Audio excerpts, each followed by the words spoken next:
All right, this is Heavy Radio 11 coming at you, and we have a very special guest. It is Maor Applebaum, and he is a mastering engineer and a musician from LA, California. He has a mastering suite there. You can check out his works, and if you ever are interested, mayorapplebaum.com. He's mastered works by bands like Faith No More, Armored Saint, Dokken, Halford, Yngwie Malmsteen, Annihilator, The Meatloaf, William Shatner. So all kinds of amazing artists. And I also worked with probably many well-known music producers that you have heard of. Thank you for joining us here, Mauer. Thank you very much for having me on the show. Oh yeah, it's awesome. Awesome. And Yeah, welcome, man. Thanks for coming. we so I guess we just wanted to start off with I guess how would you describe the work that you do to someone that is maybe not as savvy with this aspect of where music comes from that we listen to? Well, the mastering is the final stage where things are being kind of polished or enhanced, optimized. It's the last creative and technical stage of the production. It's usually the one that, after all the work you've done and finished, now it's the smaller portion of the work, but it's very crucial because you still want to have it presented right so the listeners can connect to it on a better level, making it more engaging to them. As a mastering engineer, since we're not involved in the recording and mixing, we're more objective to the music. We're unbiased to it because when we get it, we listen to it for the first time or approach it with a fresh set of unbiased ears that are objective, and we can bring a new perspective to it and be the buffer between the production and the listener and make it work best on different platforms, speakers, headphones, media systems, radio, TV, streaming, CD, vinyl, offline, online, whatever formats are there needed. And we can make changes that will affect how the listener perceives the music. We can make it Mm-hmm. brighter, darker, more aggressive, more low end, clearer, sharper, uh, more aggressive, more soft. Uh, we can, uh, you know, alter the dynamics. Uh, we can widen it, make the depth bigger. We can make it more easier on the ears. We can make it tighter. We can make it loose a bit, or more softer in the low end or high end. There's a lot of things we can do, and it's only done on the last uh, two-track mix, or if you're doing surround 5.1 or 7.1 or whatever. But it's on what's given to us after it's mixed. Mm-hmm. Definitely, yeah. I know just as for my work with um, being a recording artist, I know that the mastering on a recording can make a huge difference as far as what the finished recording sounds like. So I've been trying to do it myself all these years, and yeah, it's a really awesome part of the process, and it's really uh, impressive how much that step can change the overall sound and the perception of the music. Yeah, it's it's the little things that can make a difference, and sometimes our job is just the 5%, which at the end of the day is part of the whole 100% of the production, but sometimes we're 20% and 30%. Mm-hmm. So we can make enough changes to make it sound very different, in a good or bad way. But we can also make subtle changes to just improve it and make it feel better and sound like a more expensive version of what's there, Mm-hmm. or more refined version. Yeah, I had a question I was gonna ask when you get a new project that you're gonna work on.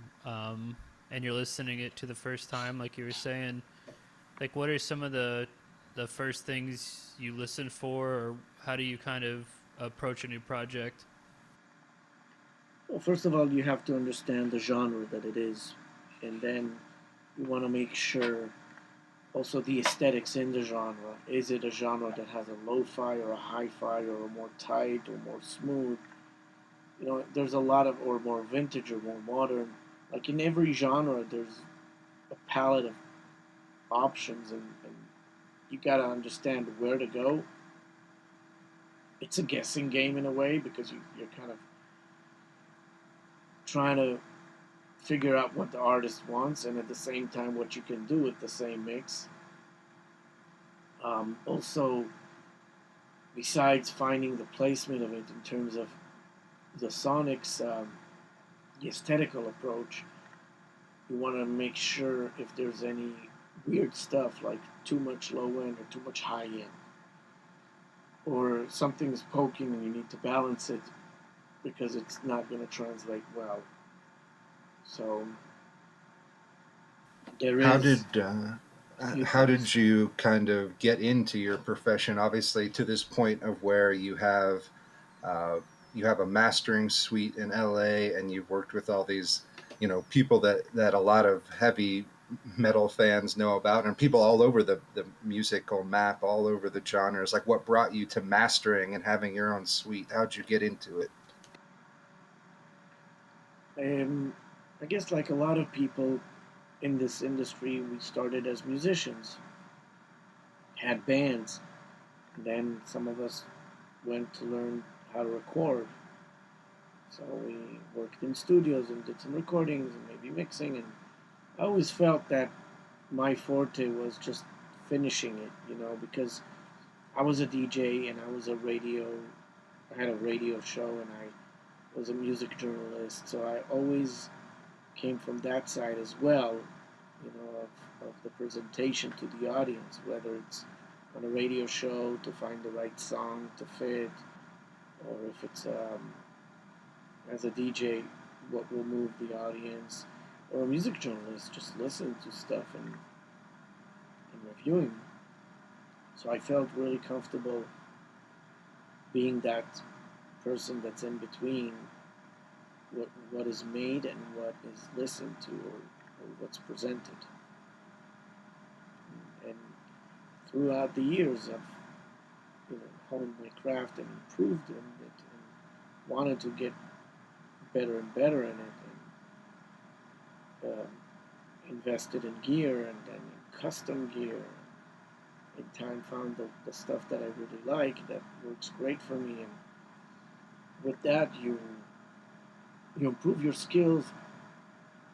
You connect on a aesthetic, artistic, technical level with the clients, and it doesn't have to be a Yeah, personal connection, but it could be, on a musical level and sonic level. yeah. It's time to grow your audience. One thing I noticed from being connected to you on social media that looks really awesome is this collaboration that you did with Hendy Amplifiers. It's so this is a it's called the Oven, and it's. Can you talk a little bit about what this is? It an amplifier? No, no, it's a well. Handy Amps is a company owned by Chris Henderson, and um, it's that company. Handy Amps does a lot of stuff. They make custom studio gear like EQs and mic pre's and compressors. And they also make microphones, and they make custom gear for people, and also they make amplifiers. Um, this unit is actually for production, recording, mixing, mastering. It's kind of a coloring unit, giving you vibe, mojo. You run stuff through it. It could be drums that were recorded, like a drum stand, or bass, or vocals, or synthesizer, or guitars, or a whole mix, or and you have the ability to shape it, like to color it. Give it more warmth, or giving it more brightness, or low end. Or it's like it has options of an EQ, like a tone shaper, but it also has coloration, like how much tube you want to add to it, or solid state, and it keeps the punchiness. And you can thicken things really big and add low end, but still be tight. So it's a very unique device. It's called the oven because it can heat up stuff, it can cook them, it can make them kind of, like you're cooking a meal. You're preparing something, and it helps you get to those results by using just this unit that can do the job of a few units at the same time. Yeah, and we'll It's a link to cricket. this Sounds thing, rad. this amazing device here, hendyamps.com. It's the oven, and you can look at all the specifications. It sounds like a really awesome collaboration here. I'm very proud of it. It took us a while. There was a lot of ideas and things are changed while we're doing that, and then you change certain switches to the other stuff. Then you listen to it. You say, I want this, I want that. No, let's change this. I think this could be better. It's a process of back and forth to get it right, and then when you get it really there, where you're happy with it, it's amazing, and I use it a lot on my mastering. That's So awesome. it's part of my arsenal. Yeah, that's rad. I like the name too. Let's see here. Guys, there's a cricket here. Do you hear it? Yeah, we do, Oh but yeah. it's all right. It won't be I that don't big of know. a problem. Hey, could you shut up? I'm trying to talk here. It's the fourth guest. Yes. That's cool, man. I was gonna ask you, uh, working in the industry and all the work you've done, what continues to motivate you, and what inspires you?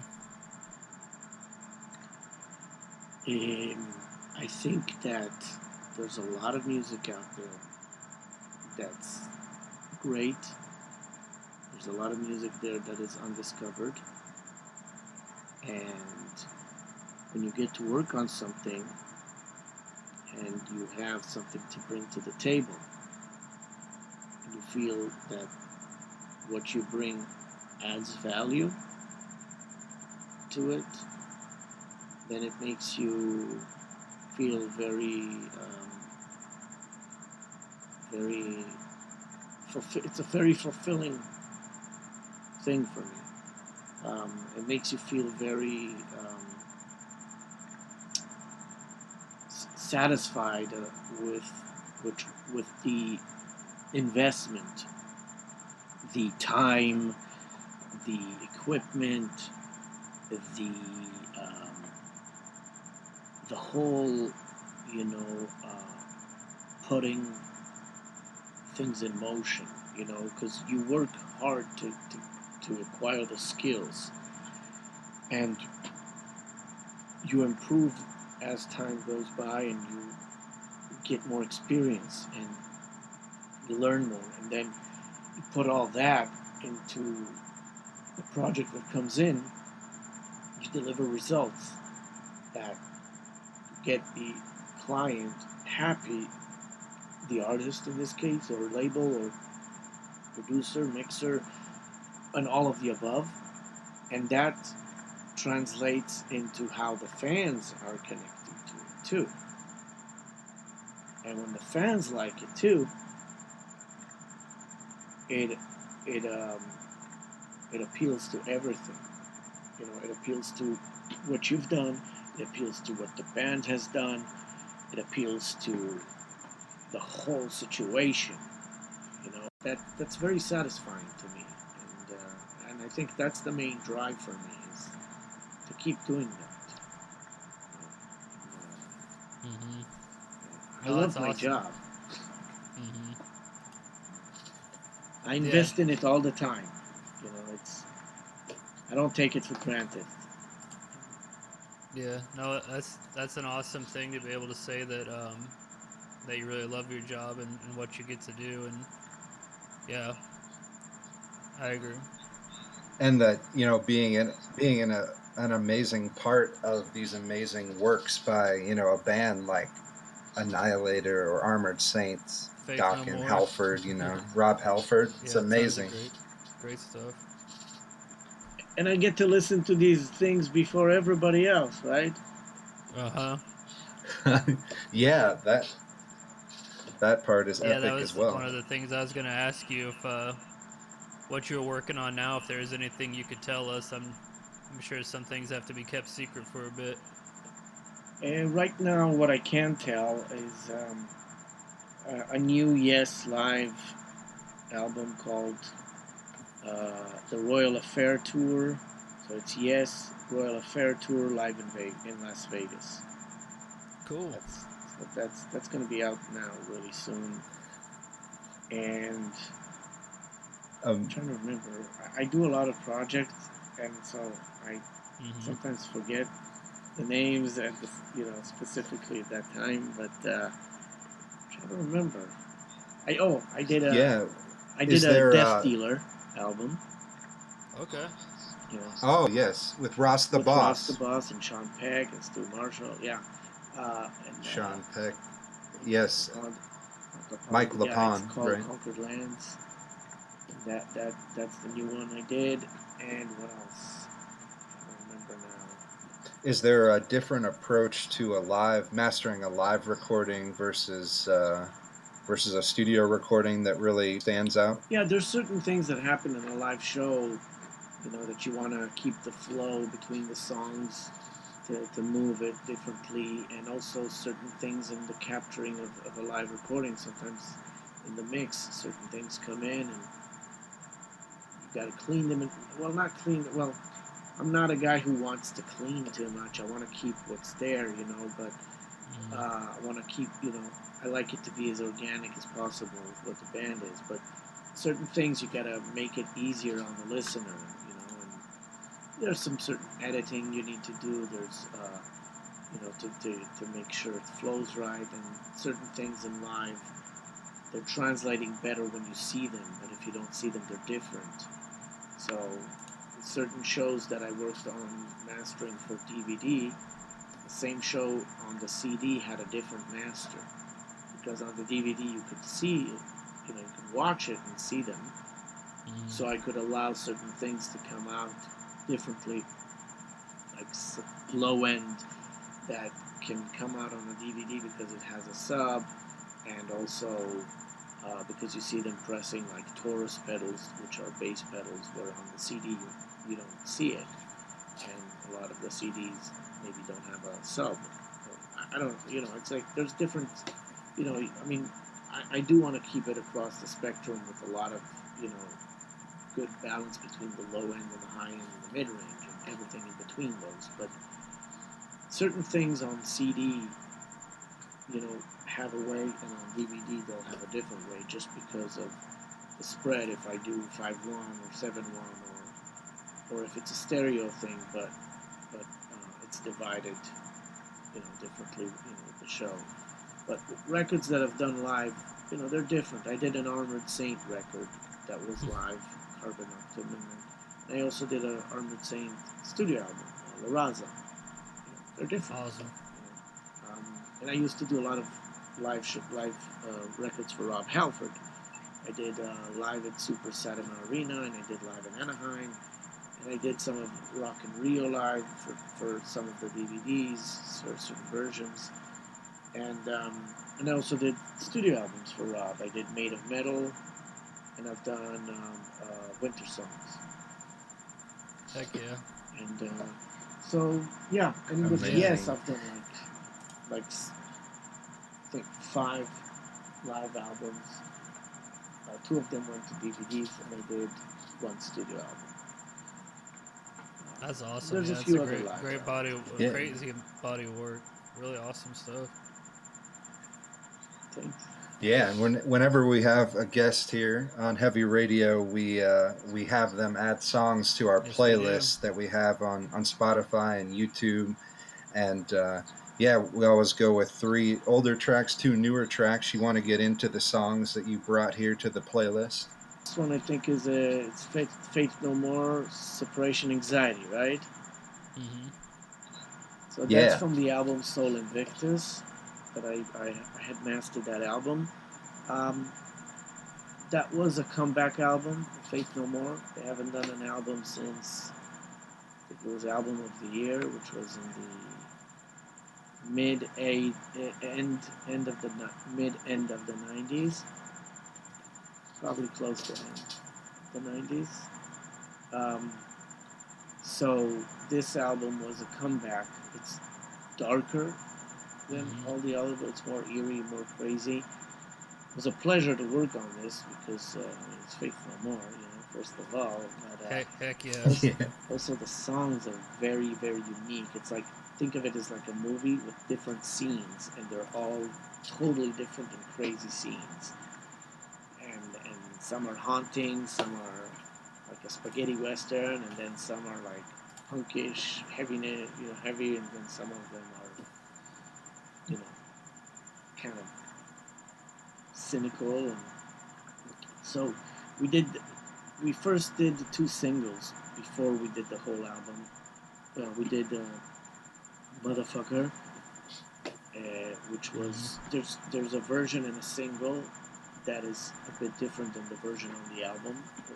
Probably I don't remember exactly. It was a different mix and a different master, so they were totally different in the way that I mastered them with different gear, and there were also different mixes coming in, and I think even maybe some of the sources tracks were different.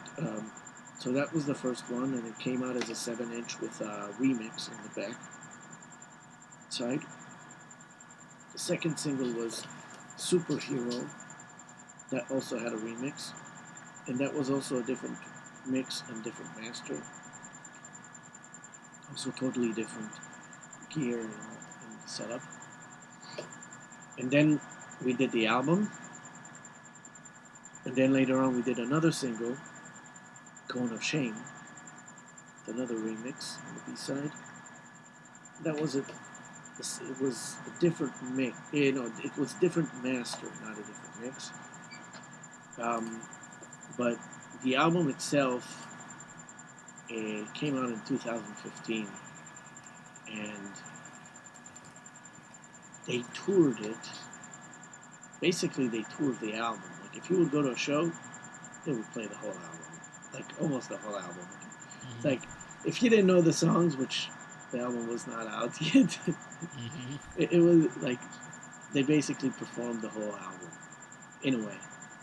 That's cool. Yeah, I'm sure it varies based on fan to fan, but I love when bands do that. I mean, I'm blessed to have been able to see a lot of concerts, and a lot of my favorite bands I've seen multiple times.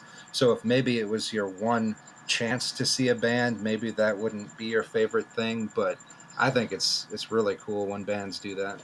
Well, it was fun because I knew the record, um, and it was great to see it. And the Separation Anxiety is, I think, one of the like really unique songs there. It's very horror drama, suspense, and I don't know. It's a very interesting song. The chorus is very wrapped in and kind of holding it inside, where the verses are very open. Kind of like an inverse dynamic thing, where Mm-hmm. choruses get smaller while verses get bigger and frightening. Um, so yeah, let's play that song, um, and I'm very proud of this album. It got really great reviews all over the world. Happy to be Yeah, part that's of that. also got to feel good to be a part of something, that is not only an amazing milestone in a legendary band's career, and then the fans agree. That's the icing on the cake. So Faith No More with Separation Anxiety, Heck and yeah. yeah, we'll get into the next track here. The next one I believe is Sepultura with Kairos. By the way, I just wanted to mention that the Faith No More Soul Invictus was uh, #1 on the Billboard Top Hard Rock Albums and #1 on the Billboard Top Independent Albums. Yeah, I'll That's tell you when, awesome. so it's I think definitely it's that June rare June 6th, that rare 2015. Awesome. Yeah, that rare mix of commercial success, but made fans really happy too. So that's, Yeah, you can't beat that. Hmm. for sure. Okay. So the next track we're adding to the playlist, Sepultura with Kairos. What do Nice. you got about that one? Kairos is from the album Kairos, Sepultura. What I remember, I think it came out in 2010. That album is very special because lineup wise, there's no Cavaleras in that lineup. It's Andres Kisser, it's Paulo, and Derek, and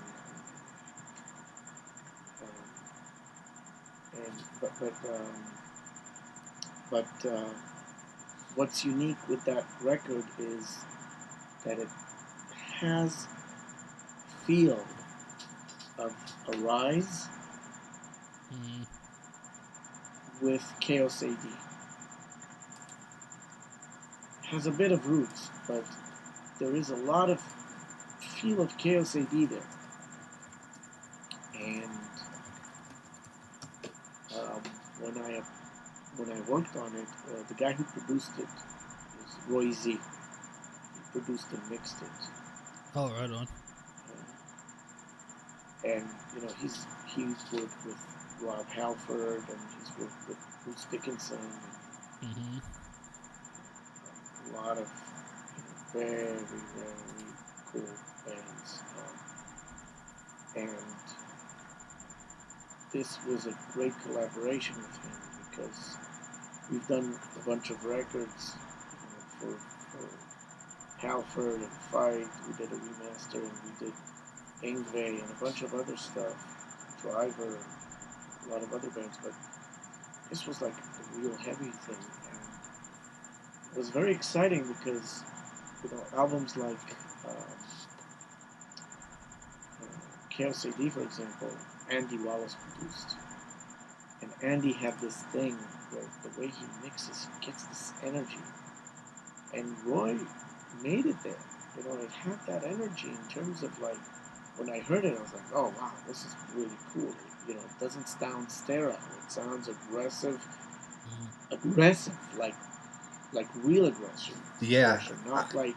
yeah. I think a lot of people that know kind of what the lineups there and the people at play, I think tend to agree that Roy Z really brought out some amazing stuff from a lot of bands, but also Halford and Bruce Dickinson, just to push these guys to make something that's going to stand up with their amazing catalog of work. Like that's really impressive.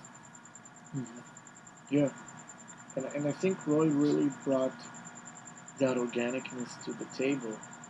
And till today, when I listen to this, it sounds really aggressive and not manufactured, not sterile, not like over, you know, uh, over mechanized. It Hmm. really has a feel to it, and I think that's a good record, and I think a lot of people should listen to it because it still has that Sepultura old school vibe in a way. And, and I'm very proud to have worked on that record and be part of that legacy.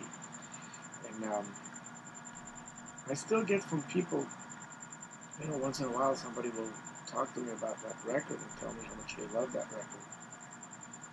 This record is 10 years old, and Yeah, I think it's still relevant. Yeah. It's and the all kinds of music have it, but I think heavy metal is one in particular where there's generations of fans. So for some younger listeners, that was like one of their first Sepultura records. So I think it's really interesting to think about it from that perspective, like a younger kid picking up Kairos, and that's your introduction to Sepultura, and then you have the fans that were all the way there from the beginning, that it's either new, and interesting in terms of having a new lineup, but also uh, that it does have some of that heart of the classic Sepultura too. So it's kind of, I thought it was really an interesting sound that kind of brought it all together, really. Yeah, yeah. And, I think I think that record got a lot of great response. There's some good covers there too. I did some covers there in the stream. Heck yeah. Yeah, it was a good one. And the third one that I did was It's Halford, right? Halford with Yeah. Thunder and Lightning. yeah. So Halford, I mean, one of the biggest names of metal ever. Right. And when I started working with him, the first records I've done for him were more live shows, DVDs. Then I did the Christmas album, which was Halford 3 Winter Songs, which Roy Z produced and mixed. And this record is kind of more of like a more older Judas Priest style record. Mm-hmm. And it has more of a classic guitar, not classical guitar, but more of classic guitar riffs in terms of, maybe I'm not saying it right. Classic metal guitar riffs. Yeah, and not old Yeah. classic, Yeah, and know. Roy Z produced this one too, and he did some of the writing. It's right. Yes, right. And the songs are catchy. They're really good. Thunder and Lightning, I really like that song. It has a good vibe, it vibes well. It's groovy, it's melodic, and you still get the vibe of what Halford has to offer today, but it also has what Halford did back in the day, Priest, like in the old Priest, like think of Screaming for Vengeance or something like that. So, in a way, it's kind of a combination, because Halford was more new, modern, but this is more like taking it to the classic Priest style. It came out really good, and I was already working with, on the Halford stuff for a while, and a lot of the live shows, DVDs, Blu-rays, and that record has something very. It's very different, especially the expectations. It's like, oh wow, you now went more classic, So it's classic riffing style, and Rosie did a great job there. And it's another one of those gems, I mean, I have a lot of records I've done, and I can throw you a bunch of them, but I wanted to show kind of also that old school style. Yeah. Um, It's definitely up our alley. by the way, like another example that you can put if you want, that is old school style but it's new, is Sacred Right. Yeah. I did the new record, Awakening, which is a very good record. It's first, got a lot of responses, great reviews. Actually went number one on the Billboard Heat Seekers albums in September 7th. But that's also very old school style, but at the same situation, it's reversed. It's old school, but it meets the modern without trying to be modern. It just sits. It sits well there. It's like, oh wow, the energy is there, but it's old school style, and it's also a comeback album too. So if you want to add that to the Yeah, we will. We are always Definitely. happy to add some Definitely. Sacred Reich to the playlist. Yeah, of course. If you want, also you can add Annihilator, Sadistic Ballistic. I did that record, and Yeah, that one also got a lot of great also reviews. an amazing, People are really digging it. and yeah, I think that one almost has that same kind of vibe where it has it has the classic Annihilator riffing, but it sounds really, really crisp and very today, very present at the same time.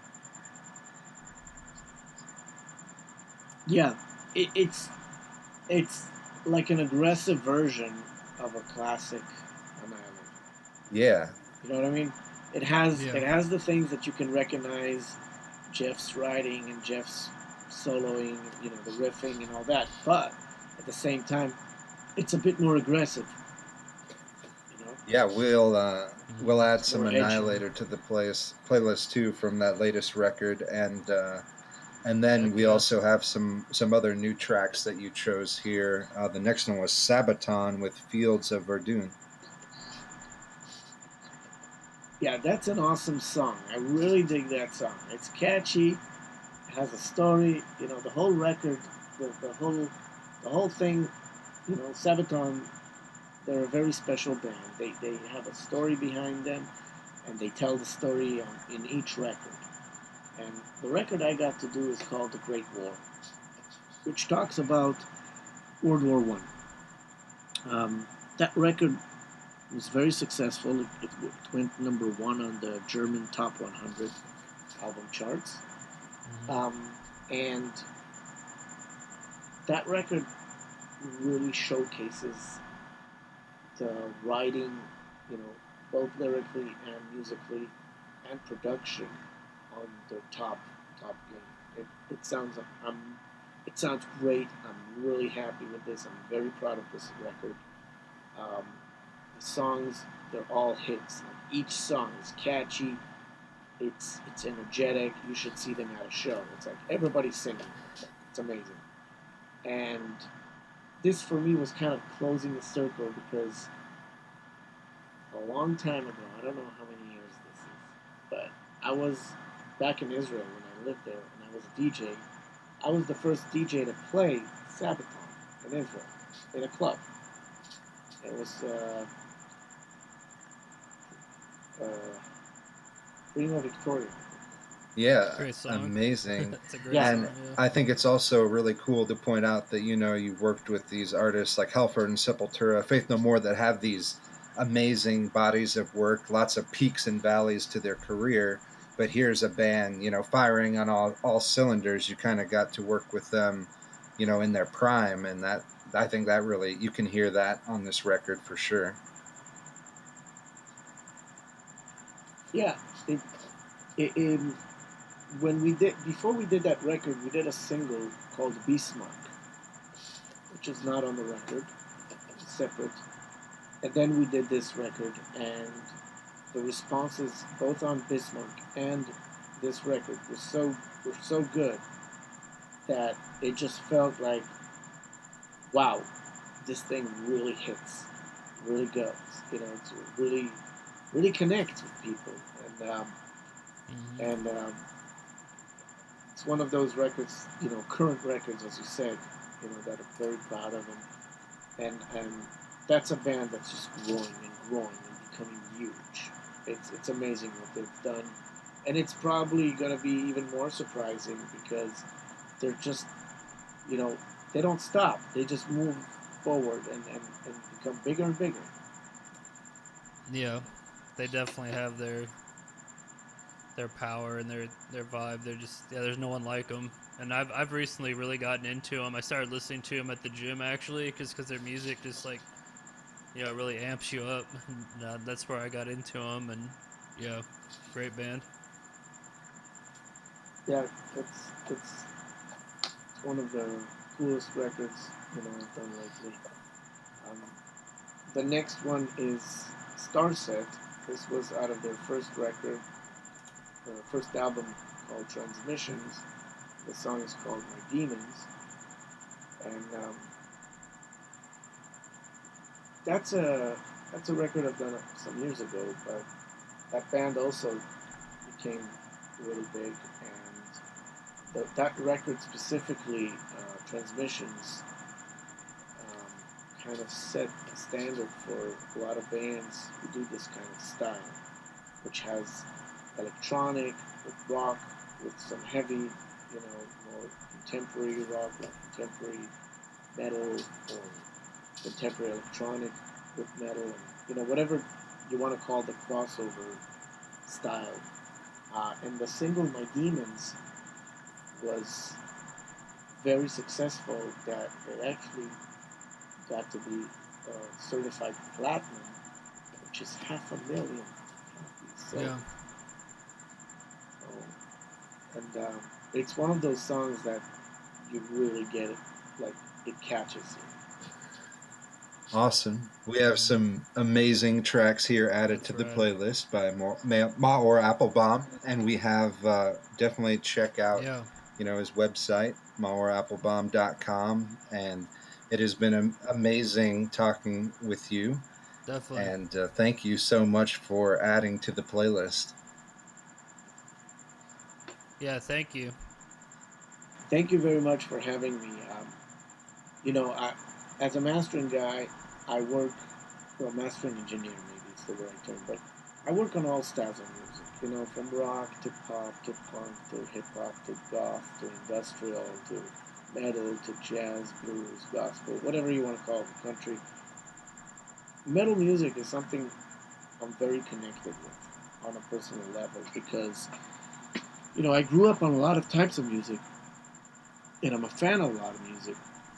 Mm. Um, But definitely metal is one of those genres that I'm so connected with. I had metal bands, I had industrial bands too.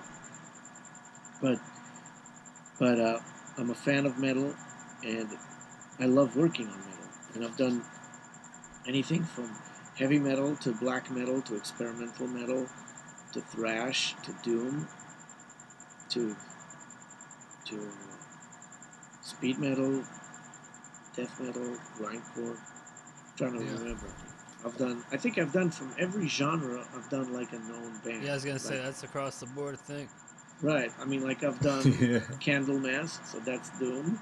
Hell yeah. I've done Nightfall, so that's kind of um, death black metal. I've done black metal like Mayhem. Hmm. Um, Yeah, when you look up black metal and doom metal in the Encyclopedia of Metal, I Right. think those are the first Right. bands that come up. So Yeah. you pretty much have it covered. yeah, and also I've done like instrumental metal or shredder. I've done like records for Yngwie Malmsteen and Hmm. I don't remember. I've done a lot of hard rock like Dokken, and I've done Hell bands yeah. like Yeah, Emo. and William Shatner, right? So when that came to you, what was that? That was like had to be interesting. Here's something from Captain Kirk. Well, the interesting thing about that record is it's actually a prog rock record, and it was produced and mixed and written by Billy Sherwood, who's currently the bass player for Yes, and he also Okay. sings on the record. And there's guests there like Steve Vai and a bunch of other musicians, and William Shatner is narrating on it, like spoken word on it. Hmm. And funny story, it's like I went to this convention, which I used to go a lot to, which was called AES, which is Audio Engineering Society, and it was in San Francisco or New York. And I'm Hmm. walking the aisle, and I come across this area where you can, there's a few booths, and I kind of hear on the side somebody telling someone that William Shatner just had a new album called Ponder the Mystery. And they're like, I wonder who mastered that record. And I'm just walking there. I'm like, I did it. And they're looking at me, what? I'm like, yeah, I mastered that record. I'm like, no, you're joking, right? I'm like, no, for real. And then it was kind of funny that I was just walking while they were Yeah. talking, The and timing aligned. You took yeah, people to the and final frontier of audio. yeah. Actually, by the way, I went to see the show of that record, and he's around 80 something. Yeah. Back then, he was 80. I don't know. Hmm. It was in the beginning 80s, I think. And the show was awesome. And then I met him for a brief, minute. Hi, thank you, nice to meet you. And it was really cool, And That's um, awesome. it's another thing for my Yeah. list. Yeah, no, that's a cool story. Yeah, thanks for sharing that with us. That's rad. Yeah, well, if you want, ask me on some records that I've done. Yeah. Maybe So I remember some stuff. the meatloaf. How did that come about? How did that go? I know it's interesting that Meatloaf has some ties to the metal world, especially in his later band members. That's true. Um, his the producer who produced that Meatloaf album, who is also his musical director, is Paul Crook, Yeah, and from Paul Anthrax. played in Yeah. Anthrax. Right. Hmm. Um, so Paul and I knew each other for a lot of years, and Paul and I worked together on an album for Frank Domino, Hmm. and um, after that record, which came out really cool, um, Paul, you know, talked with me about the Meatloaf album, and I was really excited to do it. And then Meatloaf was touring, and he came to town, and so I went to see the show, and I got to meet him, and and uh, and then later on, I got to master the whole album. That's rad. Um, One I wanted to ask you about. I know that mentioned a couple albums that were kind of like comeback records, and one I wanted to ask you about is the Dawkins album, Broken Bones. I'm a huge Dawkins fan, and I definitely was excited to check that one out when it came out because they hadn't really released one in a while as a full band. So I wanted to ask you about that record or how that came to be. That record came in very quick. It was like, I got a notice like, hey, are you available to work on the record? I'm like, yeah, I can do it next week. And I'm like, no, next week it should be on the record label. Oh, right on. it's like, you know what I mean? It's like, it came, Yeah, like real quick. it's one of those records that comes in and you got to immediately commit to it. It's like, okay, I was Hmm. planning to do something else, but okay, record comes in, you got to do it. And Right. interesting story is that um, just like you, I didn't know if they're active or not. In Hmm. terms of doing a record, I knew they were doing shows, Yep. and Yeah, I had seen them live. Yeah. yeah, and I saw them. I saw them with I think it was Whitesnake or Hmm. Priest, one of those bands they were opening for, or I don't remember which one. But anyway, I get a call from one of the guys who was involved in the album, and he says to me, um, "We need you to finish this record and deliver it by Monday." And this was, I think, either Friday or Saturday. Like it was really like I had like one day to finish it. Really. And I'm not saying you can't do that in one day. You can, but I think it was kind of less than like I had a really short time to deliver this, and there's a track there I think called Empire, right, or something like I believe so. Yeah. that. Yeah, it was the first single I think. Yeah, Hmm. and when I worked on that record, I went with it more for a classic sound of Dawkins. Yeah. Like at least what I would consider of what I could, what can be possible with it to become a classic. I mean, it's not recorded back then; it's recorded now. Right. So, and later on, some people told me that it reminded them more of the classic sounding Dawkins. Um, Yeah, it was definitely like a kind of return to form um, album. yeah, That's cool. yeah, Yeah, that's gotta be crazy when you get a project where it's just like, hey, we gotta do this now. So yeah, that's cool. yeah. They were touring at that time, and I think when I finished it, they were like on the last show or two. You know what I mean? It was like I Hmm. think it was just they were touring and doing the record at the same time. Then by the time I got it, they were probably finishing their tour, but still maybe touring. And I remember I was talking with Don on the phone. I think after I finished it or something like that. And yeah, and it came out on Frontiers back then. Mm-hmm. Yeah, yeah, I remember that.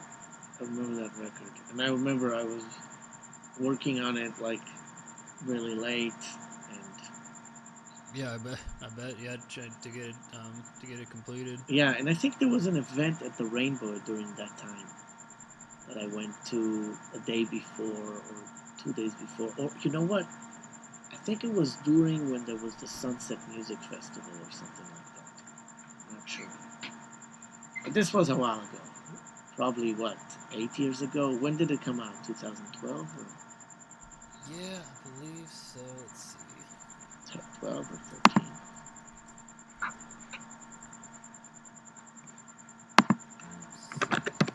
2012. Yep. Oh yeah, I was right. Yep. Okay. Yep. You're on it. Yep. Yeah. Yeah. That's rad, man. Yeah, I'm a huge Dokken fan, so it was really exciting to hear that. Yeah, I definitely picked up on that right away. On that old school production. Mm-hmm. Heck yeah. And well, yeah. I want to thank you, Mao, for But by the making the way, time. if you wanna Yeah. ask more, I don't have a problem. I mean, we're already here. We're already, you have questions, Yeah. shoot them. I'm here. Sure. Okay. I know. I would definitely our listeners would definitely like to hear about the your work with Yngwie Malmsteen. Um, if you could tell us about how that record came to be. That record, it's called Perpetual Flame, and Right on. came out in 2009. We started working on it in summer 2008, I think. Or am I wrong? Yeah, summer. Mm-hmm. Actually, it came, I think, before 2009. I think it came out like in October 2008, or I don't Yep, remember you exactly. nailed it. Yeah, What? October 2008. Oh, I did. Wow, Yep, my memory is nailed it again. Yep. good. So, Yep, you got it. so we worked on this. I think July. I think July 2008 Mm-hmm. or June, July, and Roy Z mixed it, and there's really good songs on that record. Um, it's kind of going backwards in terms of time, so that record was kind of, it's more of the music style that he was doing around uh, Odyssey or Trilogy. Mm-hmm. Yeah, the classic stuff. Yeah, and you can Got hear on his the band together. production. The production is also, it's less layering of tracks. It's more like the older records he did, and Mm-hmm. it's all you know uh, mixed on a console, on an analog console, um, and I remember when I got to work on it, I was so excited because I grew up listening to a lot of old Ingve stuff, and I loved it. Marching Out and Mm-hmm. Trilogy and Rising Force, Yeah. Heck yeah. Yeah, Odyssey, that's all the stuff that got me into him too. Yeah, for and I sure. and the thing is, I liked him for the music he wrote. You know what I mean? It Mm-hmm. wasn't just the shredding. For me, it was the music itself that I liked, the Right. riffing, and Yeah, they had good songs. Have good songs. yeah, and I was excited about it. I was like, wow, man, I'm doing Ingve. It's like unbelievable. This was Mm-hmm. 2008. It's been 12 years. You know what I mean? It's been a while, and Right. it's one of those records I was like super stoked to do.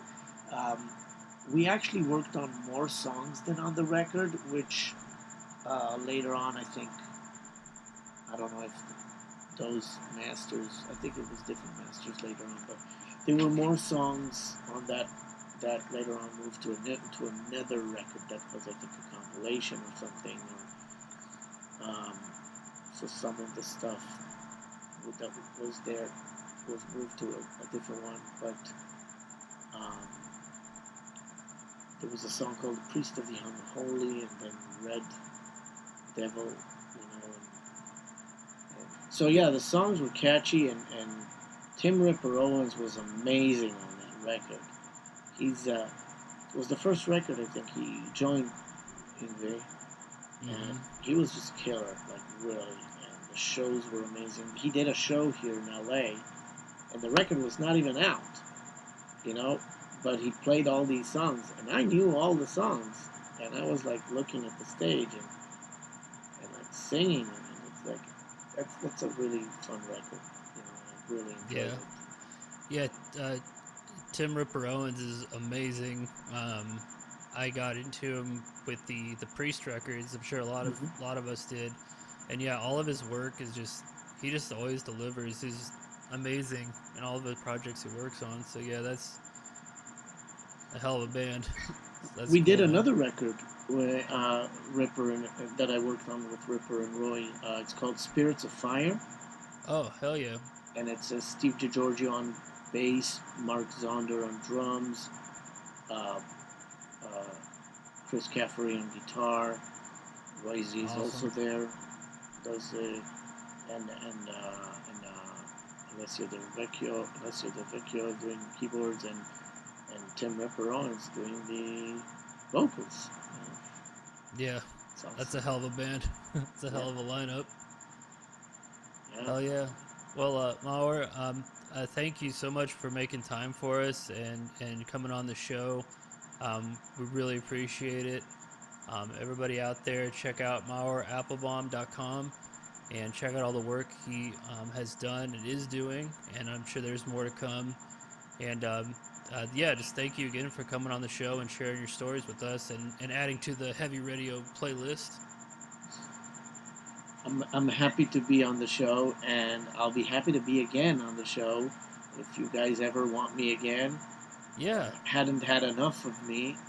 I'll be No. happy to come back. Oh, we'll come bug you. Yeah, we would be very happy to have you back, and yeah, definitely. I'm sure we'll have more questions for you. I already got some more. So yeah, thank you for joining the show, and have a good rest of your night. And I'm sure we'll talk to you again, sir. Awesome, thank you, and keep on rocking and metal. Hell yeah. Talk to you later, Okay, man. cheers. Bye. Bye. Thanks, Maor, for joining us. That was some awesome conversation on heavy radio.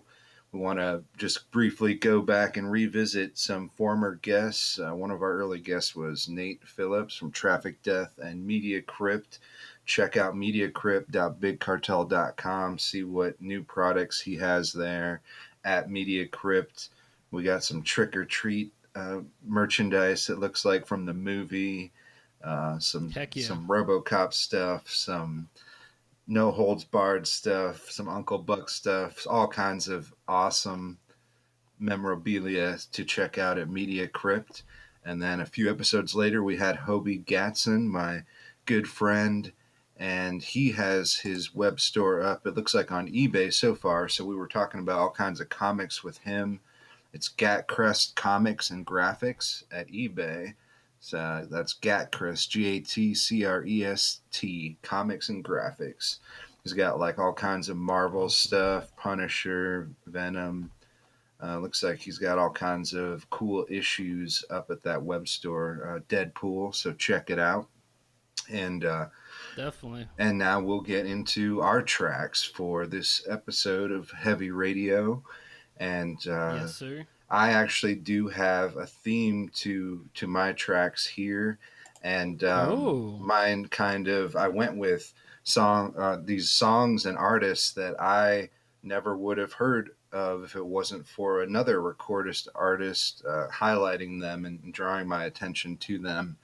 So my first Okay. track to add to the playlist was brought to my attention by none other than the King Diamond, and I was just reading an interview with I think it was or it was a conversation between him and Metal Blades Records founder Brian Slagle, and they have a shared love for this group. They're called City Boys. The track is "The Day the Earth Okay. Caught Fire." You ever heard of these cats? Uh-uh. So if those two dudes liked them, I bet the kicks ass Yeah, though. definitely check it out. City Boy, and this track is "The Day the Earth Caught Fire." This came out in '79, and yeah, you can definitely. It sounds like the kind of uh, prog rock, heavy rock precursor to what King Diamond was doing, almost like some Mm. Journey or Styx kind of vocals, where it definitely kicks into like the falsetto, and then you get this lower vocals going. So you can definitely hear how King Diamond, was into this. And it's just some really cool rock and stuff. So check it out. It's City Boy. Awesome. Hell The yeah. day the I earth definitely the will. day the earth caught fire. Crank it. It's a rad title. Um, my first old school track is from just a few years back. This band is called Ambush, and this song is Heavy Metal High. And there's the Ambush is a kick-ass band out there playing the old school shit. And yeah, the song Heavy Metal High just super catchy, high energy, just really well produced. And I can't say enough good things about this band. So definitely check out Heavy Metal High. Great song from a great band. Rad. My next track to add to the playlist. This one comes from by way of John Bush. So Armored Saint and former Anthrax vocalist John Bush. This band is called Engine, and the track is called Monster. And this was, I would say, progressive metal is the wheelhouse. The singer for Engine was Fate's Warning singer Ray Alder, Okay. and there's an Agent Steel member, Bernie Versailles, Armored Saint bassist Joey Nice. Vera, Face to Face drummer Pete Parada, and this yeah, it's just a really rocking track. And again, it sounds like, some, if you like what John Bush brought to the table with Anthrax, I think this style will be, you'll find it right up your alley. It's Engine, and the track is called Monster. Crank it. Rad. It's funny you should mention King Diamond. This next band is called In Solitude, and this song is called To Her Darkness. And definitely got that Merciful Fate vibe. This album didn't, I think, come out 2011, I believe. But it's definitely got that old school Merciful Fate vibe. Just the guitar tone, the kind of the ambience, that dark, like haunting. Um, I wouldn't say fully like Doom, but you know what I'm getting at. Just that old school vibe. It's definitely like early Merciful Fate kind of groove. So yeah, definitely check out um, In Solitude to Her Yeah, Darkness. I saw them live. I want to say 2011, and they're actually Yeah, must have been here. in They that came time. through Des Moines, Iowa, played at People's Court on Court Avenue, and they were opening for Down. Okay, yeah, I can see that. I can see those going together. Yeah, That was a really rad good. night. I bet so. And Had one or two brewskis in the parking lot on that one. yeah, my next track is this one comes from the spaceman himself, Ace Frehley. Heard about this band just because Ace Frehley vouched for him and had him open up a tour for him. There's some American members, there's some Swedish members, and I would say it's that hard rock, classic rock, metal line that got blurred, kind of like the Guns N' Roses kind of thing, where you can tell there's some members that love metal and some that love rock and roll, and kind of blend it all Mm, together. Um, but yeah, it definitely gets my attention. This is Princess Pang with Trouble in Paradise. Princess Pang, Trouble in Paradise. Crank it. hell yeah. Um, I'm actually jumping the gun. I have three new tracks. It just so happens this week I found just three killer new tracks. So I'm gonna share one with you right now. First band is called Thunder Mother, and the song is called "Driving in Style." The single just came out, um, and it's great. I had not listened to Thunder Mother before. Um, they had super catchy hooks. It's got that, yeah. It's kind of like walking that line between classic rock and old school metal. It's kind of, you can see them like grooving along to AC/DC or any kind of old school metal band. So, song's super catchy, and I've listened to the album one time and it was great and kicks ass. I'm definitely gonna go back to it. So, definitely check out Thunder Mother with "Driving in Style." Rad. My first new song for this playlist is "The Ocean" with Jurassic Cretaceous. Cretaceous, if I can say that right. It's This track is I like it. featuring Jonas Rensky of Catatonia, and this is coming from their new album, Phanerozoic Mesozoic. No, it looks like something like that. I think something to do with Right on. dinosaurs. But this comes out September 25th on Metal Blade Records. It's a mouthful, and this track is, it comes in at 13 minutes and 25 seconds, so it's going to take you on a journey. I It kind of gives me the vibe that that Tool used to give me consistently, just kind of heavy, proggy, but also definitely doing their own thing at the same time. That's just kind of the vibe it gives me. So check it out, "The Ocean" with Jurassic Cretaceous. Awesome. My next track is by Galactic Superlords, and this is Leviathan. And these guys are great. Another band I had heard of and heard some of their stuff before, but this sounds like they're just taking their sound to a new level. So this Galactic Superlords is the band, and yeah, I was a big fan of their last record, and I'm really excited to hear this new material from them. And the song Leviathan, just it's one that, yeah, once again, yeah, I'll take you on a journey. It kicks ass. I listened to it this morning actually to get hyped up for the show, and yeah, it's just kick ass metal and definitely a band that deserves some love. So definitely check out Galactic Superlords with Leviathan. Awesome. And as we said earlier, we're going to add some of those tracks those albums that Maor worked on from Annihilator and Sepultura to the playlist. So check it out, Mm-hmm. crank those. And my last new track is a ripping number, clocking in at 3 minutes, a ripping 3 minutes and 42 seconds, 6 feet under with Amputator. And uh, I've never had kind of that death metal be my main thing. It's not my wheelhouse, but when something really just rips this hard, it definitely gets my attention. And I feel like maybe I'm overstepping it here, but I mean, I've stood next to Glenn Benton from Deicide and shared the stage with him, seen my share of some of the epic death metal that's out there, and Mm-hmm.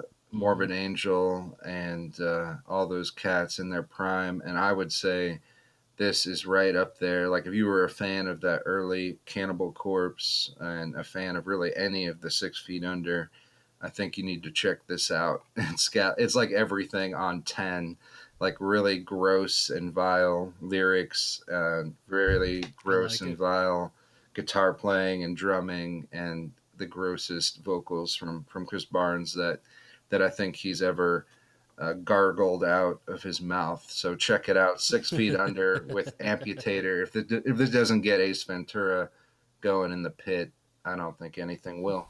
Nothing. Awesome.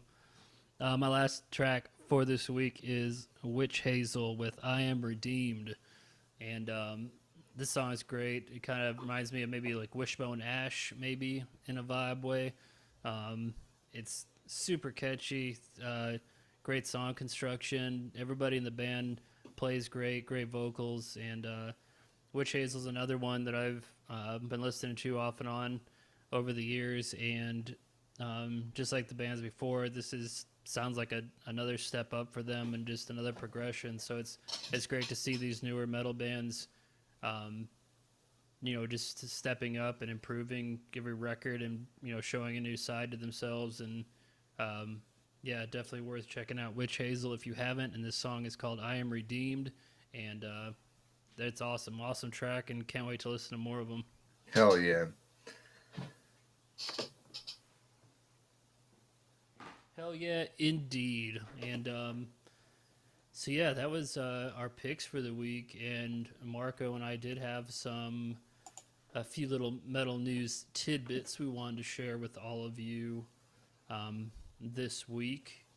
My first one, speaking of newer metal bands, continuing to evolve and bringing out some new material. The band Haunt, which I know we've spoken about before on the show, they have a new album out called Triumph, which is a full-length album, but it's comprised of a couple of their EPs that they went in and re-recorded and added some new production to them. So if you're a fan of the band Haunt, you definitely want to check out this new album Triumph. What I've listened to it so far, I was a fan of those EPs, and what I've listened to so far sounds great. So if you're a fan of the band Haunt, definitely check out Triumph. And if you haven't listened to them, definitely recommend them. They're great. Awesome. A few days ago, I caught an episode of this show called The Osbournes Want to Believe on Travel Channel. Have you heard of that? I like the It's title. Ozzy and Fam, Jack and Sharon, at least I saw on there, and they're basically like just watching these sharing like supernatural activity caught on film videos, and it's just them reacting to it, like if they think it's bullshit or if they think there's something to it, and that sort of thing. I mean I just love Ozzy, and I think it's humorous if nothing Right. else, and I mean there's some interesting videos. I can't say if it's all real or it's all Oh, I'll fake. talk. You want to There's talk probably ghosts? some. You want to talk There's definitely ghosts? some things that don't look easily explained, and just having Ozzy react to it just makes it that much better. That's right. I didn't know. I'll have to check that out. Yeah, it's called The Osbournes Want to That's Believe. I cool. think they're definitely a good number of episodes in. I think it's on the Travel Channel. Right. Um, awesome. On that heads up note, I have one too. I saw according to through Brave Words website, Overkill are going back into the studio. So they're working on a new full length album next week. So that's really awesome news, especially for you Overkill fans, which Marco and I definitely are. So I think we just talked about them last week, actually, on the last episode. So um, they are going with the theme here. They're a band that just, I feel like they just keep getting better, man. And so I'm excited to see what they're going to do now. Hell yeah. They're kind of like Testament were for me. Like, I love their old school stuff, but I feel like they just keep getting better, to be Yeah, honest. I'm with you on that. So So yeah, so that's awesome. Looking out for Overkill, and then I just had a couple more heads up stories. The New Day Mustaine book, Rust in Peace, is coming out this week. So for you Megadeth fans, which I'm a huge Megadeth fan, I got mine pre-ordered. That's coming out this week. And also on Halford News, he is back into the studio, and he revealed that he's working on a blues album. So that's pretty exciting. So lots of exciting metal stuff on the horizon, and he has a book coming out too. Mr. Halford does, so um, good stuff on the horizon. Awesome. I'm definitely. I guess I can't ever say that I have not looked forward to new material from Rob Halford, so I'll check it out, and I'm looking forward to reading the book too. The last bit that I Heck had yeah. was just I guess if you're still quarantining, there is lots of media to take in. And did you see that Reno 911 was back? The show has made a comeback. Yeah, so yeah, so they're Did on you Groove also Link, I see think. that in one of the latest episodes, Weird Al, Yankovic was on, and he was Yeah. portraying Ted Yeah. Nugent. Uh-huh. Did you see that? Yeah. I saw a It's clip. it's Yeah. de- Of I'd that say laugh. it's I saw him get ready it's to go on stage or definitely something. worth taking in. And I can say, I Yeah, for they're one going can for it. say You can't that say I they're not am going for it. glad Weird Al Yankovic has made a triumphant return to acting. We need more of that. Hell We yeah. got Bill and Ted 3. Maybe we can get More Weird Al. UHF 2. My The man can only world dream. the Every world chance to needs dream. UHF 2. This is important. This means something. And this has been an awesome Heavy Radio 11. Check out the playlists on Spotify and YouTube and all over the internets and podcast realms. Yep. And thank you again, Maor, for stopping by.